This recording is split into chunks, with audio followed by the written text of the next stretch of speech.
de nationalité belge, je suis née à Bruxelles. Je suis actrice.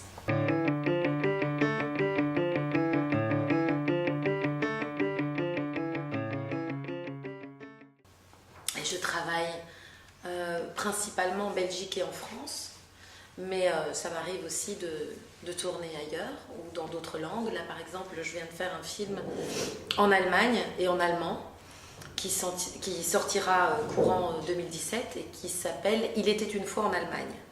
Voilà. Et vous? Moi, je suis boucher charcutier du côté de Rungis. Donc, moi, je me définis comme un raconteur d'histoire. Je suis avant tout acteur parce que c'est ça qui m'amuse le plus, mais c'est un métier où il faut parfois savoir faire plusieurs choses et j'aime bien faire plusieurs choses. Donc si pour raconter un film que j'ai écrit, il faut le réaliser soi-même, bah, ça ne me dérange pas de le faire. Donc je me suis retrouvé à réaliser ou aussi à produire parfois. Même si je joue pour l'instant avec la délicieuse Tania Garbarski au théâtre et que le jeu reste la principale chose que je mets en avant et c'est ce qui m'amuse le plus parce que je trouve que c'est redevenir un enfant, quoi. En fait, jouer, si ça s'appelle jouer, c'est parce que c'est jouer. Donc c'est plutôt chouette. Maintenant, il y a une particularité dans mon imbécilité, c'est que j'ai, je dirais, une espèce de tendance naturelle à la comédie. Si t'es dans le nord, du côté de la mer, t'es en Flandre, le flamand, ça parle comme ça. C'est quelque chose comme ça. Il va te dire, je vais sortir le parapluie parce que je sens que vient la drache. Répète. Je vais sortir mon parapluie, il va y avoir de la drache. Ouais. Après, tu vas un peu plus au sud. Et là, tu arrives à Bruxelles. Hein? Là, tu parles comme tous les Français qui essayent d'imiter les Belges, sauf qu'ils n'y arrivent jamais. Le Bruxellois, il parle comme ça, comme toi et moi, enfin, surtout moi, quoi. Je trouve que le rapport entre la France et la Belgique est un duo comique en soi. Et que donc on n'en rira jamais assez. Donc voilà, j'ai commencé par faire ce métier pour rire.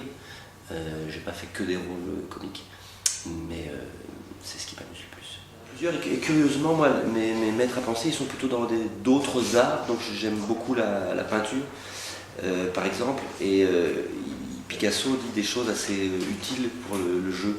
Par exemple, c'est lui qui a dit je travaille avec le sérieux d'un enfant qui joue. Ça, c'est une phrase qui me bouleverse personnellement, et donc ça c'est un Picasso, même si c'est pas dans mon art, un de mes maîtres. Et Franck Ribéry, bien sûr. Donc, quel est votre acteur de référence? Alors, j'en ai pas un, j'en ai plein. J'ai beaucoup d'admiration pour beaucoup d'acteurs. Ça doit être moi, pardon. Alors, mon actrice préférée n'est plus là, mais c'est vraiment l'actrice qui m'a, je pense, le plus impressionné, c'est Romy Schneider. Si une débutante devait venir vous trouver, qu'est-ce que vous lui donneriez comme conseil Pas de essentiel? conseil, il n'y a pas de conseil à donner. Absolument pas. Il y a beaucoup de choses, comme je vous ai dit, c'est un métier qu'on apprend, qu'on doit apprendre. Il y a beaucoup de choses, peut-être les plus importantes, qu'on ne peut pas apprendre. Mais il faut avoir aussi beaucoup de chance dans ce métier. Donc moi j'ai un espèce de parrain de cinéma, qui est un acteur que j'adore en plus, qui est Richard Bohringer, avec qui j'ai fait mon premier film, qui est vraiment quelqu'un qui a une place particulière dans mon cœur d'acteur. Si on prend votre filmographie, dans quel tournage ou film vous êtes-vous senti le plus épanoui? J'ai fait un film qui s'appelle Bruxelles USA. Donc... Ah, projection stratosphérique, Bruxelles, USA.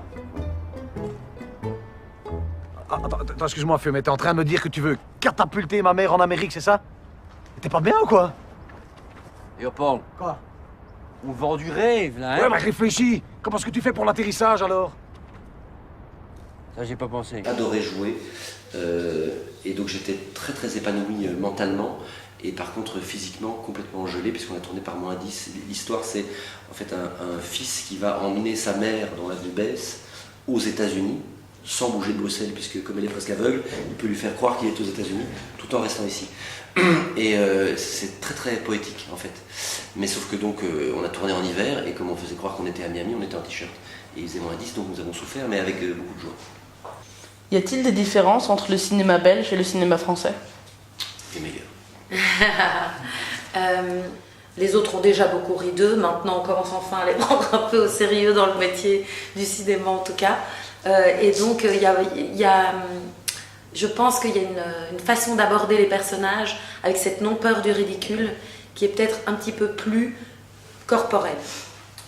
Oui, mais ce qui fait sa spécificité, à mon avis, c'est par rapport à la taille du pays, justement, et au fait que le cinéma est toujours un artisanat, ça veut dire que c'est toujours du bricolage, un peu.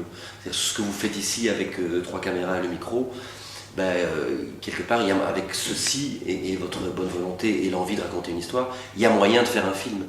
Et c'est aussi vrai en Belgique qu'à Hollywood, sauf qu'en Belgique, comme on a toujours été un petit pays, on a eu l'habitude de fabriquer avec pas grand-chose, quelque chose qui pouvait quand même ressembler à quelque chose. Et ce truc-là est vrai aussi dans les autres arts d'ailleurs, mais comme on est petit, on se permet d'essayer des trucs qui, même s'ils ne marchent pas, c'est pas très grave. Un film qui est fait à Hollywood avec 600 millions d'euros ou de dollars, s'il se plante, c'est une catastrophe. En Belgique, un film fait avec 1 million d'euros, s'il se plante, c'est pas très grave. Mais ça permet d'avoir en fait curieusement une liberté parfois plus grande que si les budgets sont énormes. Mais surtout, en fait, le cinéma est tellement en perpétuelle évolution, heureusement. Je crois qu'on commence à ne plus mettre des genres de cinéma, des catégories. On a eu pendant longtemps, comme flambeau, les frères Dardenne, et donc on disait souvent que le cinéma belge était plutôt un cinéma social. Et là maintenant, par exemple, je viens de faire un film, une coproduction belgo-française, mais majoritairement belge, qui s'appelle « Faut pas lui dire ». Et si vous allez voir le film, vous verrez qu'il ne ressemble en rien à ce que peut faire Bouli Lanners ou les frères Dardenne ou Joachim Lafosse, qui sont des grands réalisateurs belges qui s'exportent. Donc j'ai l'impression qu'aujourd'hui, ça commence vraiment à se diversifier.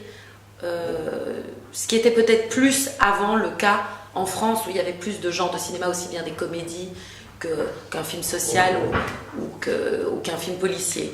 Il n'y a pas un cinéma belge, en fait, il y a des cinémas, voilà. Des cinémas belges. Brel a dit une phrase formidable, le talent, c'est d'avoir un rêve. Le reste, c'est du travail. C'est-à-dire que si vous avez la chance d'avoir envie, je ne sais pas dans quelle mesure vous voulez faire ce métier ou pas, mais si on sait ce qu'on veut faire, après le reste, c'est plus que faire ce qu'il faut pour aboutir ce truc. Que ce soit vouloir être chirurgien ou acrobate, c'est le même truc. Donc le talent, c'est la motivation en fait. Et le reste, c'est du boulot, c'est de la sueur. Merci d'avoir consacré votre temps à répondre à nos questions. Bonne heure. Au revoir monsieur. Merci beaucoup. Merci à vous.